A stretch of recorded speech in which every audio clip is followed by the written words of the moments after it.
Welcome back to the channel, folks, and to part one of 2 episodes of, let's call it the old school Stug Life. I've got a commission to paint 14 old metal and resin Stugs, many of them individually sculpted from the old box sets and including the escorts, some of them to be mounted on the vehicles themselves. So it's a really great force. It's one you can do yourself with the new plastics. I've got a tutorial up already how to paint the new plastic escorts, for instance. You can find it on the playlist. But I thought this would be a great little video to do to show you in particular the hard edge camo and how I paint that, and then to take the completed force to the gaming table so you can see the Stugs getting painted and then getting on the table along with the tank escorts and basically enjoy all aspects of the Stug Life.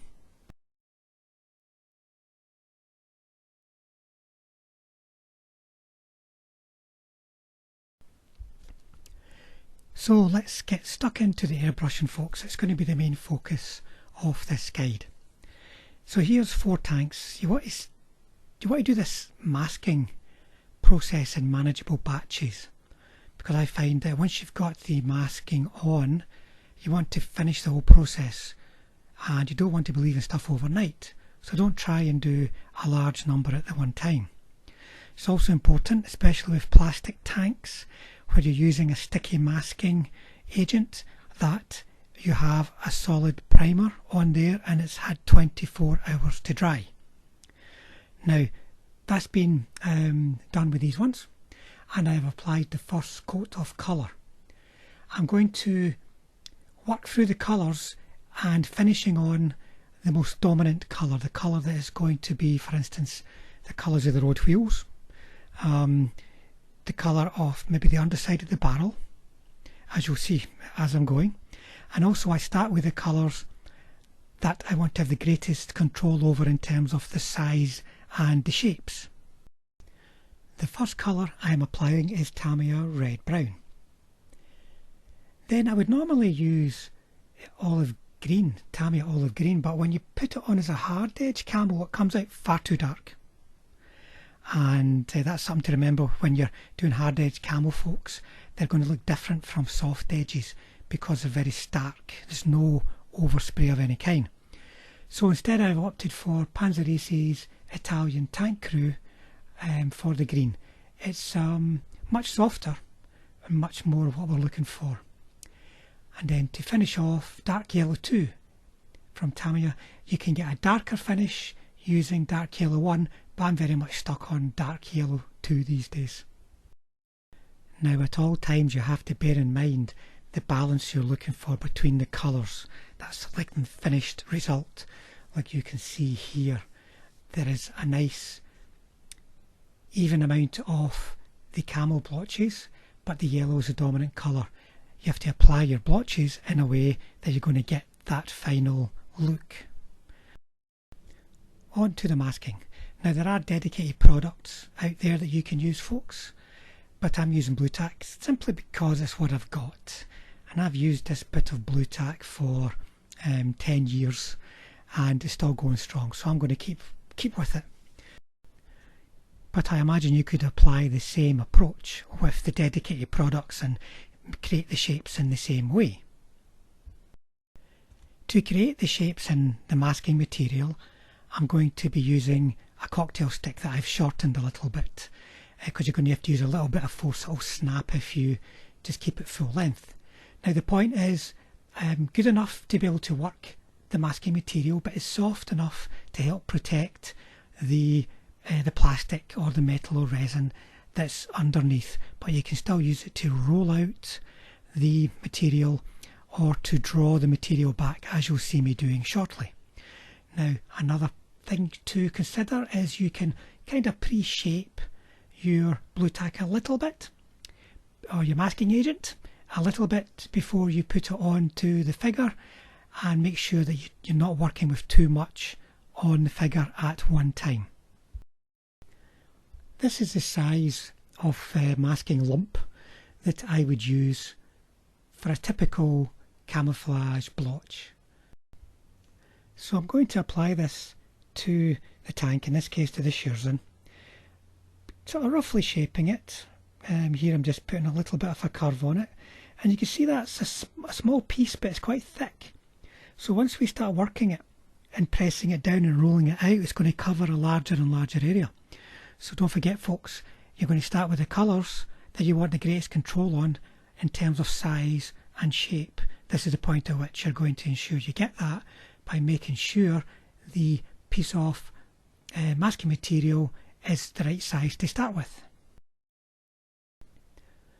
Right folks, let's get started. I'm going to show you this at normal speed and then speed it up because it's a lengthy process. I mentioned that before. Work a manageable batch of figures that you can be confident of masking and airbrushing and removing the mask all in one session. Now I am creating sort of amoeba type shapes. See, that's the best way I can describe it, but there are many different kinds of shapes that you can create. This is certainly the easiest, and I've gone for a fairly detailed kind of amoeba type shape. You can keep it simpler, but on smaller tanks you tend to need to create more curves than you would on a larger tank, because it's the smaller vehicles, so you've got to cram more in. But here we go, I'm going to speed things up from now. Now remember folks, at this point I am creating the shape of the brown camo patches because I'm hiding the brown, right? And you're going to be doing the same in the next stage. So you're thinking to yourself, where is the green going to go? Am I leaving enough space so that the dominant colour at the end is going to be the yellow, which is what I'm after? And it could be that the dominant colour you want it to be the green, which is common in light war. Just plan ahead. Now you'll see me rolling out, using the cocktail stick, rolling out little lumps and then drawing them back so that there is a very distinctive curve being created. And when you're doing this folks, especially with plastic kits or kits with lots of little bits of detail stuck to them, just bear in mind that when you remove the blue tack you may remove the detail too. So think about, if there's a particularly vulnerable area, are you just going to leave that area clear so it gets the final coat, in this case dark yellow, and there's no camo colour on it to save it from being dragged off by the blue tack when it is removed. Now think about your the patterns you're creating as well. Watch how it looks as you're working through it. The barrel, I quite often just think of what's going to be the final colour that's going to be underneath, and I make these little indentations along the lump of blue tack as I'm going, and you can see how thin these lines of blue tack are as I'm putting them on. A big thick lump as well, when you push it down will spread out further, so keep them thin and prevent yourself from creating too wide a camo blotch, and also keep the edges down tight so you don't get a bit of a soft underspray around the edge, because when it comes to spraying the next camo on, you're going to have to get all around these various shapes folks. You can't afford for there to be kind of like almost like shadows created by the masking material. And as you're working guys, always remember, keep things in the right balance, the right size, so that your dominant colour at the end will have enough space. There we go folks, there's 4 tanks ready for the next stage, and you're already getting an idea in your mind what the camo shapes are looking like, what the balance between all the colours is going to be, so you're happy that you're able to proceed. Then it's on to spraying that Italian tank crew green, and we're just going to spray it all over folks. We're going to be careful that we're turning the tank around so that there's no soft shadows created by the edges of the masking material.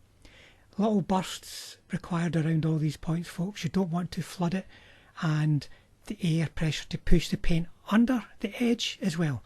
So take your time and review it before you move on to the next stage.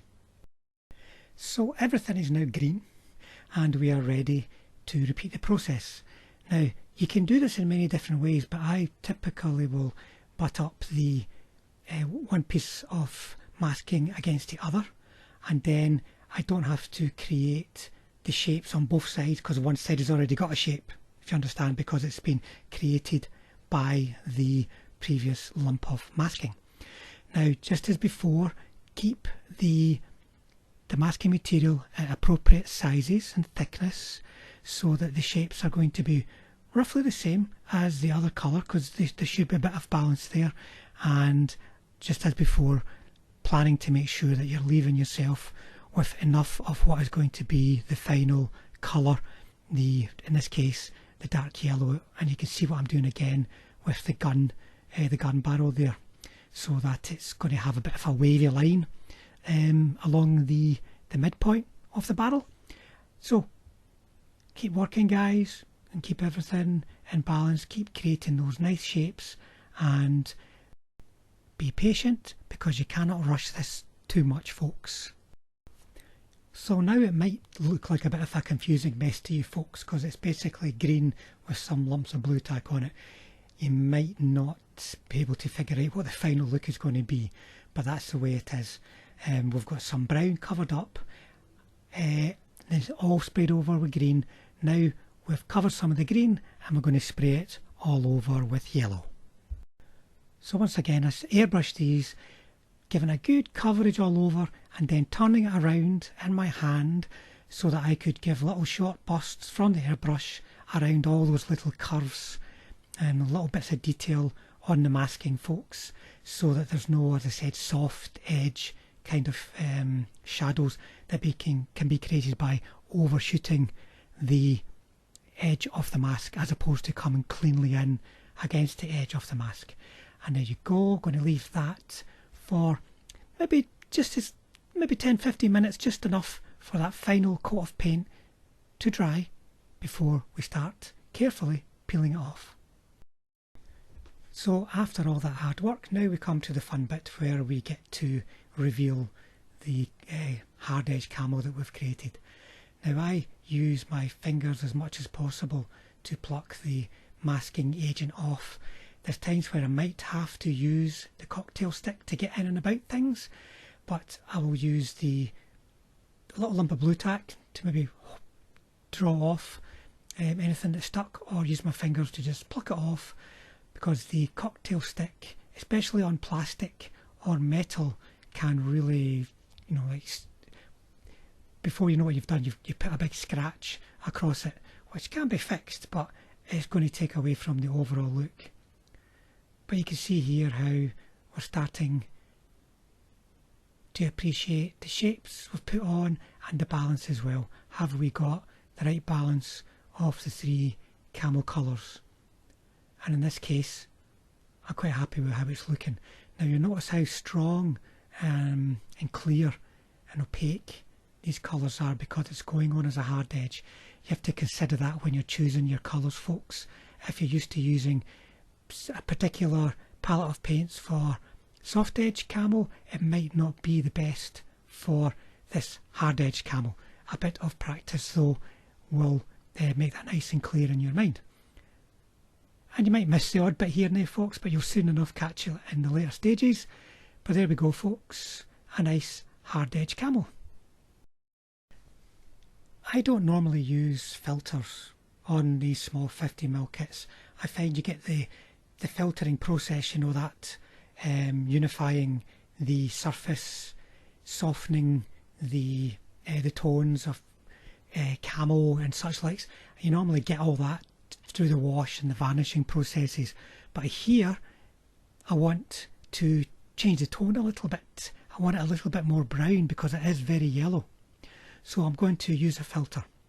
A lot of people would not miss a filter, they would always want to have it, but for me it is an option which I rarely take, but I'm going to apply it in this case just because of the very heavy, opaque, finished look of the hard-edged camo. that's the filter dried now. You can see it's not made a huge difference to the finished look, but it does kind of just add a tint of brown to the yellow. It softens things a degree as well, but it's more getting the right tone. Now you can see I've pin washed these already. I've painted tracks and wheels and so on. I'm not going to focus on those kind of tasks in this video. This is more about the hard edge camo. You can see the painting of like pin washes, track washes, all the detailing, chipping and all these kind of things. You can see all that in other videos such as the Tank Hunter ones that I've done. The Tiger has a very detailed video to see this in action. This is more about the hard edge camo, guys, and you can see here all the different kind of looks that you can get. You can have, like, as you can see, like long blotches, or up and down, like horizontal or vertical blotches. You can see as well about blotches that go over the hull, and how to keep a sufficient degree of the base colour, the final colour that you're applying, how you keep that in balance. You can see I've not put any on these panels here, any camo blotches, because they just disappear into the body of the tank. I'll make them the interior of the panels and weather them down a bit so they stand out. So hopefully there's some good ideas for you there, guys. It's not difficult to do. It just takes a bit of practice creating the shapes. Remember, you need to make a lot of tiny shapes within a very small area. That's the real tricky bit. And then just get the right balance between all your colours and you'll be doing fine. As we quickly rattle through a couple of the steps, the common steps, shall we say, of the edge highlighting, the chipping and such likes, I'm going to show you another couple of additional steps. One of them to just add a bit more depth to the schurzern so they're not so flat, and another one which will help you when it comes to attaching painted and completed components together with super glue. I'm using Panzerace's Light Mud in a very fine spray along the bottom edge of the schurzern to add a bit of depth to it and to make a nice strong defining line between the bottom of the schurzern and the wheels, which as you can see I'm masking with blue tack. And hopefully you'll see in here the difference in the look. Now I've glued painted figures onto a painted vehicle using super glue, but you can get misting whenever you use super glue and you don't want to see that on your finished figure. Now you can very easily get rid of this. I use super glue debonder. If I can get that, whoop, there you go, super glue remover. Now use it sparingly. Here it's got a big brush inside it, but you don't want to use that brush. I'm going to take the brush out, put a little bit on a tiny little brush, and then very carefully wipe away that misting. Well folks, that is us. Thank you for watching. Once again, I hope you find it useful and inspire you to get your own Stug force together. We'll be moving on to a battle report, so stay tuned for that. If you subscribe and hit the bell button, you'll definitely catch it, folks. And we're going to have a cracking, shall we say, spectacular old school Stug force on the table. So stay tuned, and folks, I shall see you on the next one.